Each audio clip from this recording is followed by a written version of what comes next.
Seguinte, quais são as 10 atitudes de um casamento realmente próspero? Tem uma coisa que eu gosto muito de pensar. Deus realmente se alegra com a nossa prosperidade. Não significa que Ele não queira nos ver, lidando com alguns desafios, independência diante dele. Não quer dizer que Ele não nos lance para o deserto como Ele fez com Jesus. Você lembra que o Espírito Santo desceu em forma corpórea de pomba lá no batismo de João Batista, quando Jesus sai das águas do Rio Jordão, a voz do céu diz: "Esse é meu filho amado em quem tenho prazer". A pomba desce sobre Cristo, depois conduz ele para o deserto, para ele passar 40 dias para ser tentado. O objetivo era esse, com o fim de ser tentado. Você vai ver isso lá no finalzinho do capítulo 3 de Mateus. Então não quer dizer que Deus não nos prove de alguma forma, não quer dizer que Deus não se alegre com a gente em cada vez mais nós, em cada vez mais dependência dele. Mas ao mesmo tempo eu creio que Deus se alegra muito, se regozija muito com a nossa prosperidade, quando nos vê em fidelidade e obediência prosperando nos seus caminhos. E eu quero te mostrar aqui como essas 10 atitudes podem transformar completamente o seu casamento. Depois eu quero que você coloque aqui nos comentários, tá? Qual dessas atitudes você vai focar um pouco mais. De repente, dessas 10 atitudes você já pratica 3, 4, 5, mas tem algum aqui que vai te chamar mais atenção e você vai dizer assim: nossa, eu vou alinhar isso com a minha esposa, vou alinhar isso com o meu marido, e a gente vai começar a colocar mais em prática isso. O objetivo desse conhecimento, desse vídeo, é botar você em movimento. É colocar você para, com esse conhecimento, começar a aplicar e ter transformações reais. Porque só o conhecimento não gera poder nenhum. O que gera poder é o conhecimento, novas ferramentas ou coisas que você estava esquecendo, ignorando. E agora, com ação massiva na direção desse objetivo, você começar a experimentar poder. Poder de Deus na sua vida também, ok? Então, vamos nessa. 10 atitudes de um casamento realmente próspero. Antes de mais nada, clique em gostei, compartilha já nos grupos de WhatsApp lá do seu Ministério de Casais, na sua igreja, sei lá, nos grupos da sua família, nos grupos da igreja, ok? E também se inscreve no canal, ativa as notificações, badala esse sininho, é muito importante, porque toda terça tem vídeo novo aqui no canal. A gente está se esforçando bastante para toda terça-feira ter vídeo novo. E eu quero muito que você desfrute do conhecimento de todos esses vídeos do nosso canal aqui, tá bom? Para abençoar, e inspirar o seu casamento, para que ele se torne cada vez mais abundante e próspero. Próspero diante da palavra de Deus. Os conceitos que eu vou trazer aqui são conceitos bíblicos, conceitos na direção daquilo que o Espírito Santo almeja para nossas vidas, ok? Que é nos tornar mais parecidos com Cristo, que é que tenhamos ainda mais harmonia no nosso lar, no nosso casamento, que tenhamos um amor realmente sacrificial um pelo outro e esse amor que glorifica Deus, ok? Fechou? Vamos nessa. Primeiro tópico, primeira atitude de um casamento realmente próspero, O casamento próspero é um casamento onde Deus é o centro, tá? Então, existe uma busca pelo Senhor. Deus é o centro, ok? É o centro desse casamento. Então, nada, nem ninguém se coloca sobre aquilo que é o lugar, aquele lugar que é o lugar de Deus na vida do casamento, do casal, ok? Então, Deus é o centro. É um casal que coloca Deus no centro na sua vida devocional individual. É um casal que de forma individual e ao mesmo tempo coletiva buscam ao Senhor. E aqui, homens, me ouçam. Isso é uma responsabilidade cada vez maior da nossa parte. Deus nos chama, enquanto homens, a sermos líderes do nosso lar, sacerdotes do nosso lar. E a nossa responsabilidade é a vida espiritual de toda a nossa família. Então, aqui em casa, geralmente é assim. Nós precisamos estar, não é em cobrança, mas em harmonia nesse aspecto, para que possamos estar juntos caminhando na mesma direção, na direção que o Senhor se alegra, ok? Então, para isso, muitas vezes eu vou perguntar para minha esposa: meu amor, você já fez a devocional hoje? E ela vai dizer: já fiz logo de manhã. Mas não foi tão boa, sabe? Foi muito corrida ali, de repente eu estava colocando Natan para mamar, ou então eu estava tentando colocar Natan para dormir mais uma vez, e ali eu fiz rapidinho. Então vamos fazer um pouquinho mais? Vamos investir um pouco de tempo nisso? Separar um momento para você estar com Deus, tá? Você e Deus individualmente. A minha esposa precisa disso, eu preciso disso, meus filhos precisam disso. Geralmente, a partir de 6 anos, que é quando ele já está alfabetizado, ele vai ter aquele seu momento específico, individual com Deus. Então, é uma família onde Deus é o centro. E como é que Deus vai ser o centro se eu não invisto tempo em comunhão com Deus diariamente? E essa é a nossa responsabilidade. A gente poderia passar um vídeo inteiro só falando sobre isso aqui, mas eu quero passar para as outras atitudes, ok? Então, a primeira atitude, Deus é o centro, e Deus é o centro vai se traduzir na nossa vida prática, no dia a dia, no cotidiano, em buscarmos a Deus de forma individual e, ao mesmo tempo, de forma coletiva, o que eu chamo de culto doméstico, ok? Onde geralmente o homem, aquele que é o sacerdote do lar, ele vai expor as escrituras sagradas ali para os seus filhos, sua esposa, e ao mesmo tempo eles vão compartilhar, vão tirar dúvidas da devocional durante o dia. A devocional de cada um pode gerar algumas dúvidas, então o esposo ali está ali para responder. Claro que a esposa também pode cooperar nisso. Então o culto doméstico é um momento que você, sua esposa, seus filhos estão ali ao redor da mesa ou no sofá, e vocês estão adorando ao Senhor com cânticos espirituais, com orações e ao mesmo tempo meditando naquilo que a palavra de Deus diz, meditando de forma específica sobre alguns textos, sobre algum livro da Bíblia, você vai estudando de forma continuada e você vai fazendo isso diariamente. Geralmente eu faço isso aqui em casa à noite, tem gente que gosta de fazer de manhã, antes da aula ou algo do tipo. Então você tem que escolher aí o melhor horário e fazer isso com diligência, fechou? Segunda atitude de casais prósperos, isso aqui é importante, tá? Casais prósperos, né, não possuem, ok? Não possuem, isso aqui é importante, privacidade. Não existe privacidade no casamento, gente. Não existe. Você casou, você se tornou uma só carne com aquela pessoa. Não existe mensagenzinha no WhatsApp que minha esposa não pode ler, não pode ver. Tudo que é feito no oculto, nas escondidas, no escuro, está sob trevas. Mas aquilo que é feito em plena luz agrada a Deus. Quando eu digo em plena luz será que aquilo que você está vendo no seu Instagram, no seu Facebook, no seu WhatsApp, será que aquele grupo que você participa, será que aquela conversa que você está tendo com uma colega do trabalho, alguma coisa do tipo, não traria mácula para o seu casamento? Você teria essa mesma conversa se sua esposa estivesse do lado, vendo? Então não existe privacidade num casamento próspero, num casamento abundante que glorifica a Deus. A senha do celular é compartilhada. Faz sentido? Essa senha é compartilhada por quê? Não é que minha esposa vai ficar vendo meu celular diariamente. Acho que ela nem tem tempo para isso. Não é que eu vou ficar vendo o celular da minha esposa diariamente. Mas ter essa possibilidade de fazer isso. Existe a possibilidade. Quando não existe, o que você está querendo esconder? Então, isso é coisa de moleque, coisa de menino, que não quer dar a senha do celular. Virou até piada, né? Hoje em dia você está aqui com o celular e aí tem um meme no Instagram ou então em algum videozinho divertido, sei lá, no TikTok, no Instagram, no YouTube, que se a esposa pega o celular do marido, o marido fica assim, tenso. Por quê? O que ele está fazendo? Isso não é agradável diante de Deus. Esse tipo de piada, inclusive, é uma mácula diante de Deus. Isso não agrada ao Senhor. O que agrada ao Senhor é aquilo que é feito em plena luz, aquilo que você faz em santidade e pureza. Ok? Então, se você está buscando a Deus, Deus é o centro, e você está colocando Ele como centro, Ele está te chamando a uma vida de santificação, essa vida de santificação vai se traduzir também na sua vida familiar. Como um todo, você vai glorificar a Deus, não tendo privacidade em relação à sua esposa. Você e ela dividem tudo, vocês compartilham todas as coisas, ok? Então, isso aqui é importante. Quem tem privacidade, ou quem quer ter privacidade, não case. Não case, vai viver a vida solteiro. Agora, não viva abrasado, né? A sua vida sexual vai ser contida, porque Deus se agrada da castidade. E a vida sexual foi reservada apenas para o casamento. Então não é viver solteiro e viver, né, com a vida sexual ativa, não é isso. Ou mergulhado em pornografia, de forma alguma. É viver uma vida de santidade. Essa vida de santidade, para desfrutar do sexo, precisa ser dentro do casamento, ok? Então, as senhas são compartilhadas e não há segredos nem mentiras entre o casal. Ok? Então, terceiro, vamos colocar de vermelho agora para dar um destaque. Terceira atitude importantíssima. Possuem planos em conjunto sobre o futuro, ok? São planos individuais e, ao mesmo tempo, planos em conjunto para a família. Primeiro lugar, a prioridade vem para os planos que são em comum para a família. E depois, os planos individuais, os sonhos individuais. Ambos, os membros do casamento, né, tanto marido quanto mulher, estão ali, né, para alinhar, conversar, se comunicar de forma efetiva e alinharem, né, a visão da família para Deus. Essa visão da família tem que agradar a Deus. Essa visão da família, né, esses planos precisam ser, né, colocados, né, com Deus no centro. E, ao mesmo tempo, esses planos devem servir a família, os interesses da família. E depois, os planos individuais. Muitas vezes você, enquanto marido, vai ter um objetivo específico, você compartilha com sua esposa e o ideal é que ela te apoie nisso. Pode ser que ela não tenha te apoiado porque você já tentou fazer outros planos no passado e fracassou e talvez, né, você perdeu algum crédito e você precisa reconquistar esse crédito. Mas, ao mesmo tempo, a sua esposa vai ter alguns planos, alguns objetivos individuais que vão, no final, cooperar com a família e você também está ali para apoiar. Então, são planos individuais e planos em conjunto. Estão sempre apoiando um ao outro nessa jornada em busca dos objetivos em prol da família. Conversem, esses casais, né, prósperos, eles conversam sobre o futuro e se esforçam juntos na mesma direção, na mesma visão do futuro.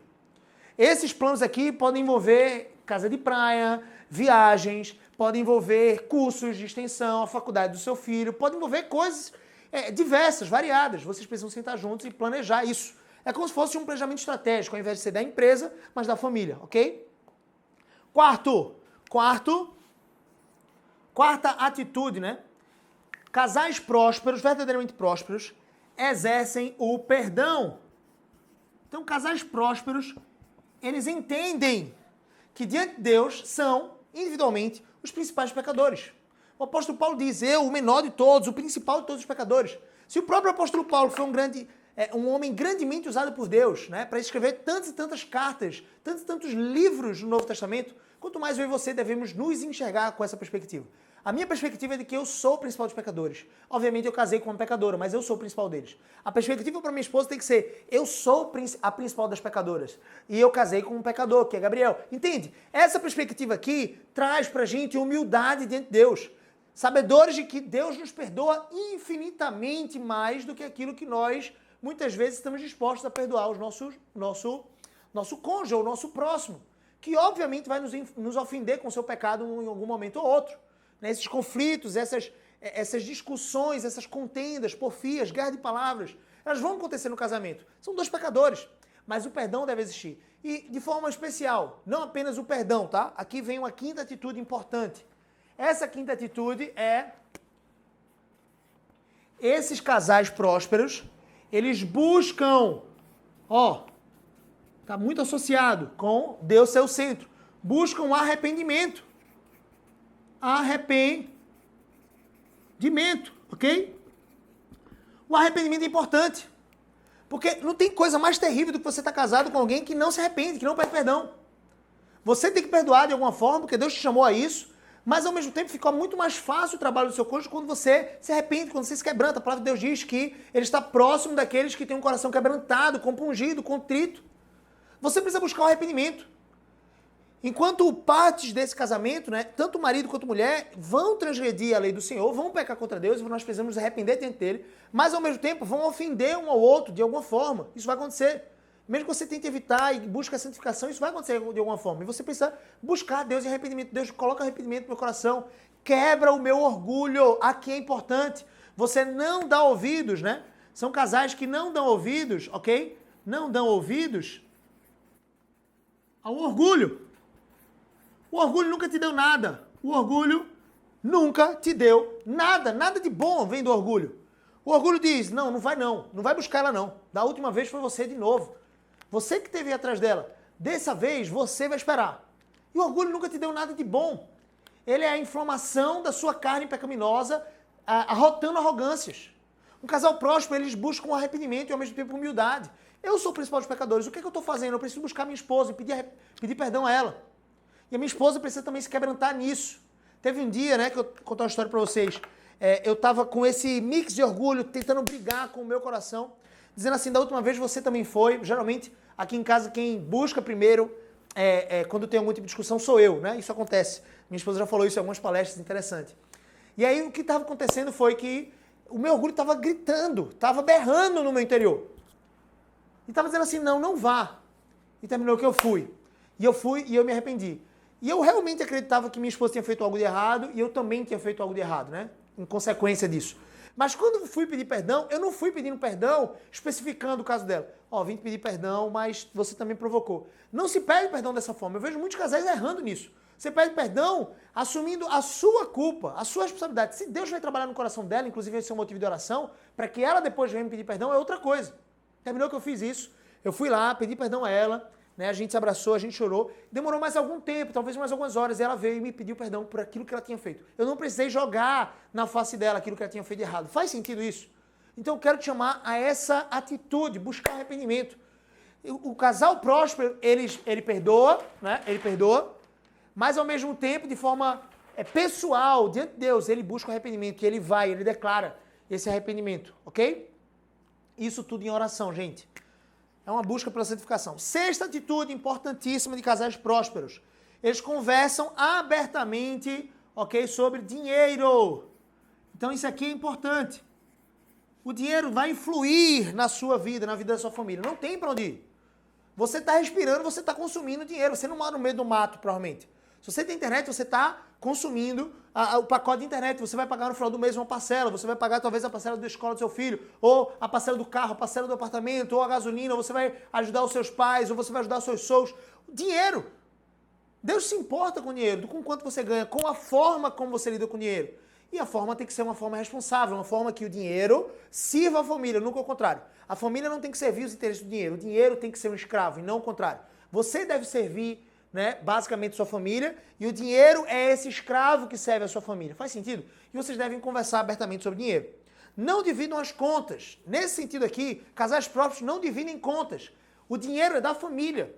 Se o marido ganha mais que a esposa ganha mais que o marido, não importa, o dinheiro é da família. Ao mesmo tempo, você se reúne aqui, talvez, uma vez por semana, tá? Para junto com a sua esposa, alinhar aquilo que precisa do orçamento familiar. Quais são as metas a serem batidas, se vocês estão juntando uma certa quantia de dinheiro por mês, quanto você vai ter que ajudar do seu pai ou a sua sogra, enfim, o quanto vocês vão poupar para trocar de carro ou para realizar algum tipo de objetivo pessoal, o quanto vocês vão investir na educação dos seus filhos, tudo isso precisa ser conversado. E vocês precisam olhar para o orçamento, vocês precisam mergulhar nisso. Ok? Tem um vídeo meu no canal do YouTube aqui, no Casamento Abundante, falando um pouquinho sobre essa métrica de dinheiro. E eu não vou afunilar tanto, mas eu queria te chamar para isso. Conversem abertamente, sem discussões, sem brigas, conversem de forma mansa. O dinheiro não pode reinar sobre vocês têm que reinar sobre o dinheiro e fazer com que ele sirva os interesses da família, ok? O dinheiro é coletivo, é da família, porque se você trabalhou e sua esposa ficou em casa, você só pode trabalhar porque ela ficou cuidando dos seus filhos. Faz sentido o que eu quero dizer? Então o trabalho é conjunto, ela trabalhou tanto quanto você, em forma diferente. Você trabalhou para prover recursos para dentro de casa, então o recurso é dela também. O apartamento é dela, o carro é dela, é tudo dela e seu também. Estou trazendo um padrão específico de casais onde o marido trabalha fora e a esposa não. Ok? E dentro desse orçamento familiar é interessante vocês separarem uma quantia específica para ambos poderem consumir, gastar mesmo com coisas pessoais. Às vezes sua esposa, ela precisa gastar com alguma coisa, com um salão de beleza, ela quer ir para academia, ela quer fazer alguma coisa específica para ela. Ela não precisa ficar te pedindo dinheiro, não deveria ser isso. O dinheiro é da família e vocês têm ali um limite. Você tem de repente R$300, ela tem R$300 para gastar, né, com esse tipo de coisas pessoais. E o restante é para gastar com as coisas da família, com a feira, com a empregada, ou com a diarista, ou com... enfim, você entende o que eu quero dizer? Ok? Conversam abertamente sobre dinheiro. Vamos lá, 7ª atitude. Estamos indo para o final, hein? 7ª atitude. Casais prósperos investem... Podia falar, né? Investe dinheiro, né? Mas também investem em dinheiro ou tempo ou energia, investem em conhecimento. Conhecimento. E aqui não é apenas o conhecimento profissional. É muito fácil falar assim, casais próximos investem em MBA, investem em pós-graduações, investem em formações acadêmicas, investem em conhecimento sobre a educação de filhos, investem em conhecimento sobre o casamento, investem em conhecimento, tempo, energia, dinheiro, comprando livros, comprando cursos, participando de congressos, em momentos de comunhão, para que esse momento aqui possa proporcionar, prover uma esfera muito maior de bênçãos. Como assim? Eu vou investir algumas horas para ler um livro sobre casamento, um livro abençoador. Sei lá, um livro como O Casados e Felizes do Hernandes Dias Lopes, ou como Pastores da Família do Voldy Balcon Jr., ou como Fidelidade do Douglas Wilson. Vou investir um tempo ali. Eu comprei esse livro, eu comprei um ingresso para um congresso, algo do tipo, eu vou investir aquele tempo.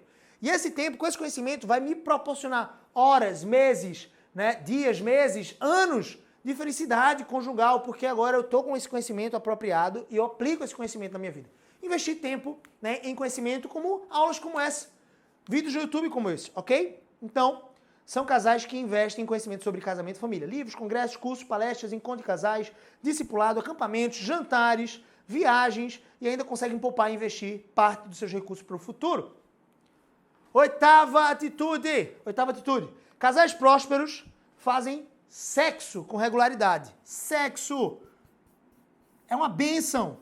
É o ápice da cerimônia matrimonial. É o ápice, né, da intimidade entre dois seres humanos. É nesse ato aqui de coabitar que as duas pessoas, né, dois seres humanos viram a sua carne. E quando você faz sexo com seu cônjuge, ok, você está glorificando a Deus. É um ato de adoração a Deus. Não tem nada de sujo no sexo dentro do casamento. O que é sujo é não fazer sexo. Porque isso você vai estar privando, né, o seu casamento de desfrutar de bênçãos sem medida. O sexo não é um mal necessário.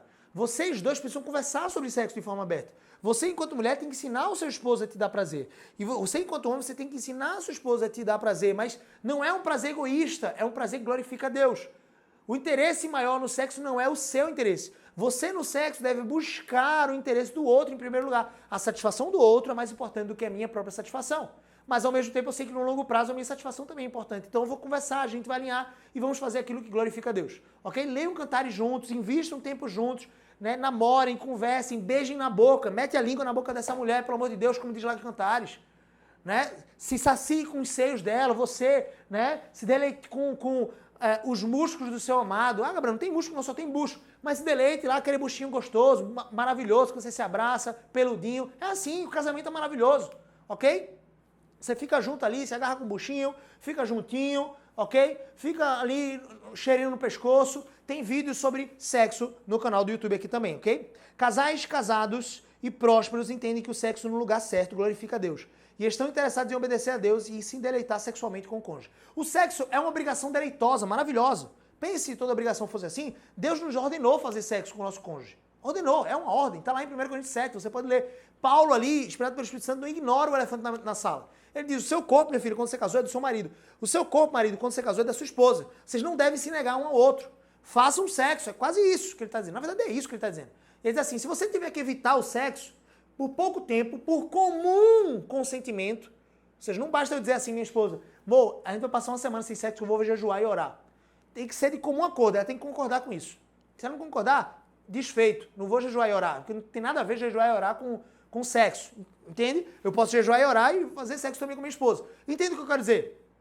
Algumas pessoas têm utilizado mal esse recurso. Não, estou passando um tempo de oração, estou fazendo uma prova aqui com o Senhor para conquistar alguma coisa. Isso não é certo, se privar do sexo para isso. Não é certo.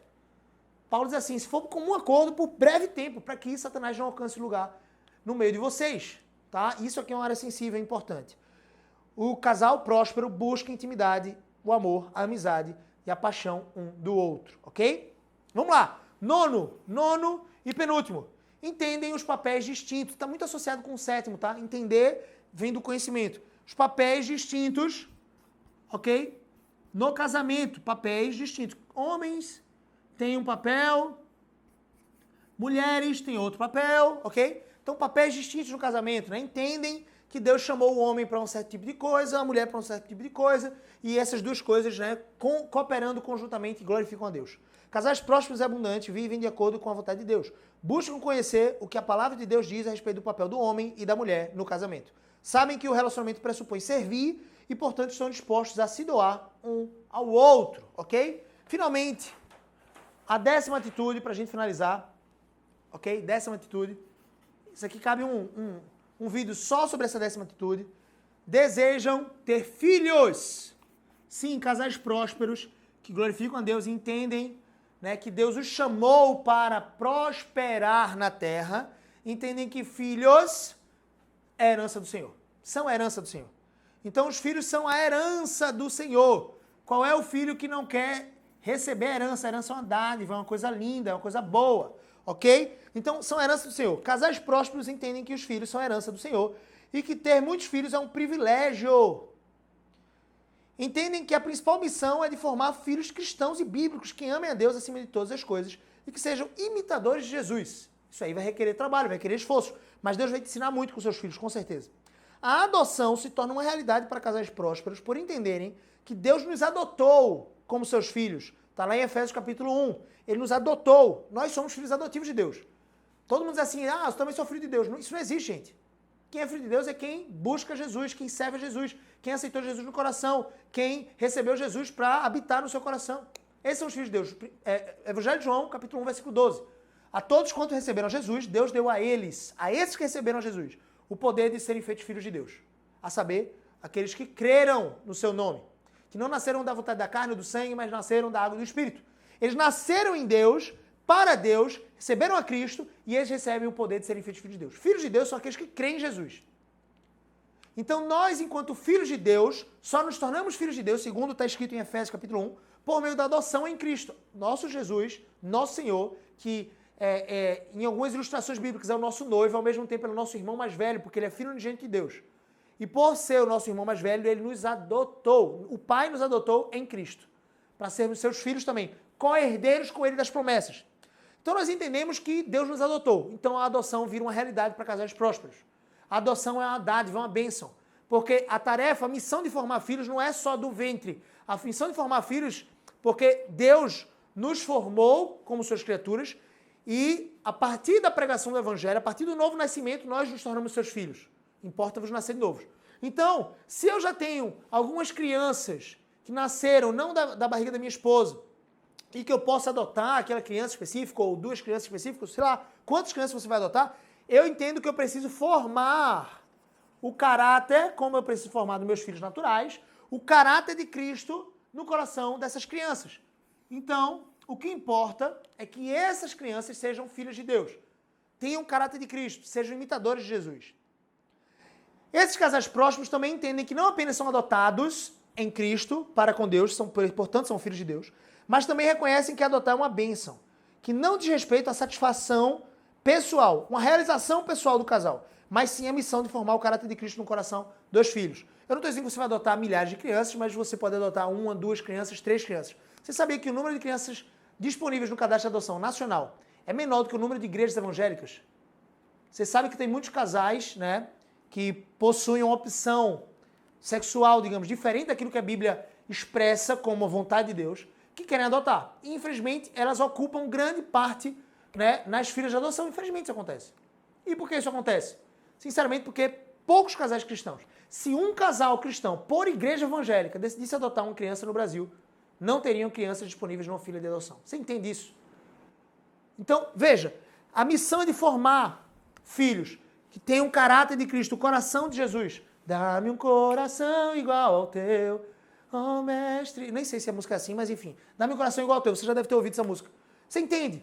Eu preciso de um coração igual ao de Deus, eu preciso me santificar e eu preciso ao mesmo tempo formar o caráter, o coração do meu filho para que seja igual ao de Cristo também. Que esse é o objetivo final de Deus em nossas vidas. Nos tornar mais parecidos com o seu filho em imitação e glória. Quando nós imitamos a Cristo, nós alegramos ainda mais o coração de Deus. Quando nós imitamos a Cristo, nós glorificamos ainda mais em santificação a Deus. E a nossa vida foi feita para a glória de Deus. Nós temos o objetivo nessa terra, glorificar a Deus. Como nós glorificamos a Deus de forma máxima? Imitando a Jesus em todas as coisas. E o imitar Jesus no meu casamento significa seguir esses 10 preceitos, por exemplo. Imitar a Deus, né, a Jesus, na minha família significa formar o coração, o caráter de Cristo no coração dos meus filhos. Você entende? E se você pensar direitinho, Jesus é filho na linhagem de Davi. Faz sentido? Ele é a raiz de Jessé. Ele é da linhagem de Davi, o Messias. Mas se você pegar as duas genealogias, lá em Mateus capítulo 1 ou em Lucas capítulo 3, a genealogia vai terminar. A de Lucas puxa de Adão, ok? Adão até José, pai de Jesus. E a de Mateus puxa de Abraão, né? Abraão até José. Até José. Abraão, Judá, Jessé, Davi, Adão, papapá, Sem, vem ali, né? 7 Enos, Noé, Sem, aí vem aqui Abraão, aí começa. Até José. José, ele era pai adotivo de Jesus. Você entende isso? Porque Jesus foi concebido por obra do Espírito Santo da Virgem Maria, que era esposa de José, se tornou esposa de José. Então José era pai adotivo de Jesus. Jesus era filho adotivo de José. Mas linhagem de Davi. Você entende? Adoção, coisa maravilhosa. A gente poderia gastar mais tempo aqui falando sobre adoção. Mas entendem que filhos são bênçãos e pretendem ter muitos filhos. Casais prósperos pretendem ter muitos filhos. Casais prósperos não vivem da condição que têm. Ah não, eu quero ter quantos filhos minha condição permitir. Eles tomam decisão por ter filhos, quantos filhos Deus quiser que eles tenham, ou então muitos filhos, né, de forma a colocar diante de Deus. Deus, eu quero que o Senhor me abençoe com 5 filhos, com 6 filhos, não sei. 7 filhos, que dádiva, que maravilha. Uma aljava quase cheia de flechas, como diz lá o Salmo 128. Você entende isso? E aí a perspectiva final é, quando você decide, você busca Deus em oração e as condições surgem. Sim, Deus provê. Deus é o Deus das condições. Você não vive de acordo com as condições. Você decide junto com Deus, em oração, com sua esposa, e as condições são proporcionais. Você cria as condições. Faz sentido isso? Então, 10 atitudes, tá, de casais prósperos, de casamentos que são agradáveis de Deus. Lembra sempre do primeiro, Deus é o centro, não possuem privacidade o segundo. Terceiro, possuem planos individuais e em conjunto. Quarto, exercem o perdão. Quinto, buscam arrependimento, né? Não dão ouvidos ao orgulho. Sexto, e esse arrependimento rápido, tá, gente? Não são dias não para se arrepender. É alguns minutos ali. Talvez algumas horas no máximo. Sexto, né? Conversam abertamente sobre dinheiro, né? Possuem a mesma conta, digamos assim, conjunta, e o dinheiro é da família, conversam sobre isso. Sétimo, investe em conhecimento sobre casamento, sobre vida familiar. Oitavo, investe em tempo em sexo, né? Não é só parar e vamos fazer sexo. E casais prósperos, décimo, entendem que filhos são herança do Senhor, são bênção e pretendem ter muitos filhos, colocam isso dentro de Deus e glorificam a Deus criando filhos, ok? Deus te abençoe abundantemente, se inscreve no canal do YouTube, ativa as notificações, me chama lá no Instagram também, @GabrielCBO, pra gente bater um papo, pra gente conversar um pouco, você vai de repente argumentar comigo o que você mais gostou, qual o vídeo do canal do YouTube. Gabriel, vim lá do vídeo do canal do YouTube, eu gostei bastante, eu não gostei, sei lá, a gente vai conversar um pouco. Lá, manda um direct de repente pra mim. Se você tem um desejo de me convidar ou convidar a Andressa, né? Nós dois, pra fazermos uma palestra na sua igreja, pro Ministério de Casais, falar sempre sobre casamento, criação de filhos, família, você pode mandar um direct lá no @GabrielCBO, lá no Instagram, tá? @GabrielCBO, e você vai deixar ali a sua mensagem. E a gente não cobra nada para palestrar, a gente quer servir a igreja do Senhor, a gente vai alinhar a data e a gente vai ter a alegria de te servir e servir a sua igreja lá também, fechou? Tamo junto sempre, contem comigo, né? Deus abençoe sua vida abundantemente e tamo junto depois do fim. Valeu, construam um casamento abundante, para a glória de Deus.